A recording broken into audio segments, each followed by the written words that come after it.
Behind the glittering crowns and golden palaces lies a chilling secret.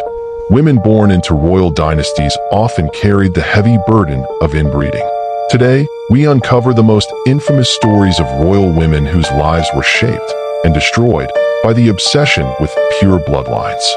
Stay tuned to discover just how dark this history gets. From the Habsburgs to the Bourbons, European royals believed marriage outside their circle weakened their power. To keep wealth and titles intact, they married cousins, nieces, and sometimes even uncles. No family illustrates inbreeding's dangers more than the Habsburgs. Generations of intermarriage left devastating effects, most infamously visible in the women of their line. Juana of Castile, daughter of Ferdinand and Isabella, was plagued by mental instability. Historians link her erratic behavior not only to political pressure, but to centuries of inbreeding in her bloodline. Margaret of Austria, a Habsburg princess, was married off young. Chronic illnesses and multiple miscarriages haunted her life. Common tragedies in families where genetic diversity had been lost. Maria of Portugal married her double cousin, Philip II of Spain. Their union produced a child, Don Carlos, whose violent behavior and deformities terrified the court. Maria herself suffered frailty tied to the same bloodline issues. Isabella of Austria was married to her first cousin, King Christian II of Denmark. Chronic health problems and depression marked her short life, a grim echo of her family's genetic entrapment. Anna of Austria married her uncle, Philip II of Spain. Their children carried heavy genetic baggage, most notably Philip III, who suffered physical and intellectual limitations. Royal women often displayed the infamous Habsburg jaw, a deformity caused by generations of intermarriage. It became both a symbol of power and a cruel reminder of genetic damage. Mariana married her uncle Philip IV of Spain at only 15. Her life was filled with stillbirths and sickly children, including Charles II, the most tragic royal inbred of all. Mariana gave birth to Charles II, whose severe deformities and infertility nearly ended Spain's dynasty.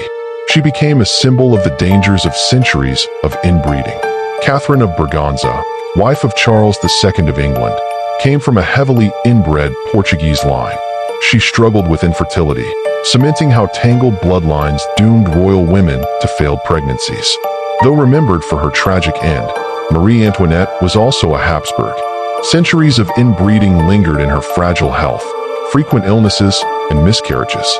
Isabella Clara Eugenia, daughter of Philip II, suffered poor health all her life.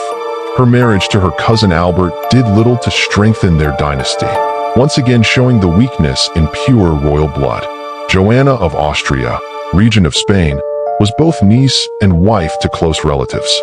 She lived constantly between illnesses, serving as another case where power outweighed personal health. Mary I, daughter of Henry VIII and Catherine of Aragon, inherited a lineage of close marriages. Her phantom pregnancies, a desperate hope for heirs, were likely tied to hereditary health issues. For these women, marriages weren't about love, they were about politics. They were pawns, forced into unions that destroyed their health for the sake of keeping dynasties intact. Most of these women endured miscarriages, infertility, or chronic pain in silence. Their suffering was hidden behind royal walls, whispered about, but rarely acknowledged. By the 18th century, inbreeding had weakened entire dynasties. The Habsburgs' decline in Spain was directly linked to genetic collapse, a dynasty undone by its own obsession with purity. The women of these royal bloodlines carried not only jewels, but unbearable burdens. Their lives are a haunting reminder that the price of power can be devastatingly human. Don't forget to like, share, and subscribe for more untold stories of history's darkest secrets.